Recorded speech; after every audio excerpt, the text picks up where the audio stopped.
vecchio corso dal Tilimen, restato Cumò come eroe, a lei Ramon Clar. Ho pensato se non calare Ramon Clar. C'era la cannetta limpida, si scappava i gambar, si scappava i dotti. E come le foglie? E ha mandato le foglie dal paese, senza depuratore, senza nulla. Se depuratore non è. E dopo abbiamo infatti, come sa là che va in montagna, che alta, la via bassa, no? E dovuto passare la roia per cercare di uno, no? Sbagliare le foglie.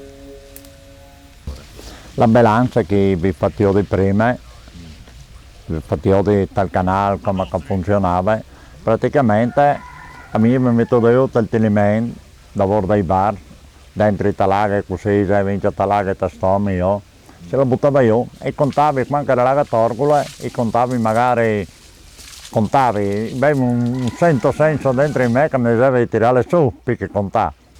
E ho fatto anche 80-90 bisate sulla bilancia, ho fatto chilo e chilo di spalla, barba, perché la mia vita in fondo, quando ero giovane, è sempre stato il Tilimen, perché piccagiatori ero sempre dentro in grava, sempre a pescare, sempre in casa di ore, e a pescare, perché era quella la mia vita.